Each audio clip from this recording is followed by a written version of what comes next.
Our daily segment highlighting the best of Bloomberg Intelligence.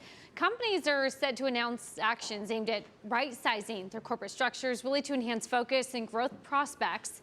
After lackluster sector share performance, let's bring in our Bloomberg Intelligence Kenneth Shea for more. Is that really what you see sort of driving performance going forward? What's really behind that? Yeah, hi, Taylor.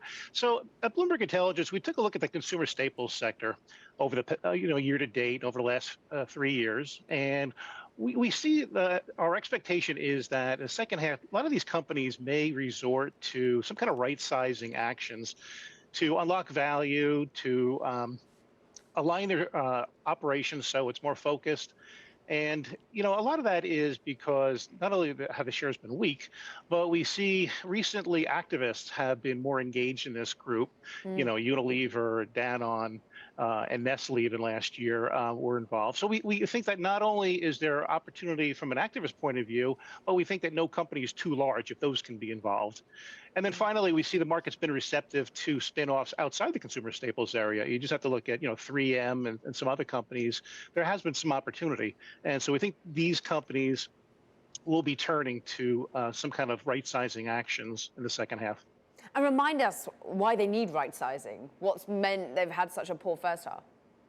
Well, a lot of these companies, Caroline, have been really slow to move away from the conglomerate, slow-moving, plodding organizations that they've been. I mean, Kellogg is a good example. Kellogg in June said it was going to split up into three pieces, to spin off its very mature North American cereals business and to give investors an opportunity to have more of a pure play buying opportunity for its plant-based business, which has a lot of opportunity and different funding needs than, mature cereal business. And that's just a good example of, a highly diversified, almost too diversified consumer staples goods company that really should consider either spinning off or aligning its operations better.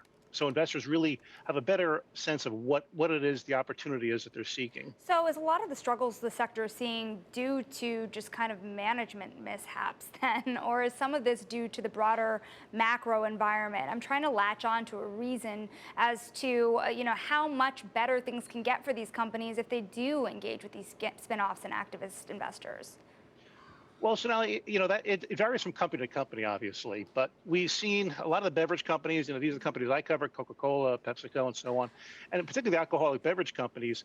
COVID was a very disruptive time for them. The on-premise restaurants and bars closed down, and so they had to resort to, ready to make home drinks and so on. And while that's a near-term kind of item, what we've seen coming out of COVID, a lot of these companies have been very slow to address the problems that they had pre-COVID, which was, again, they tend to be overly diversified. They're seeking many different opportunities. In the case of Altria, for instance, this is one of the companies that we cited as a company that really ought to take some action. Shares are down some 40% from their high a few years ago. They've been slow to diversify away from the secular decline in cigarettes.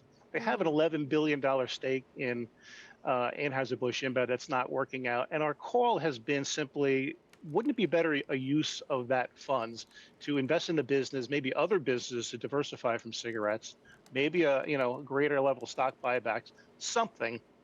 Shareholders just aren't giving the credit for that asset.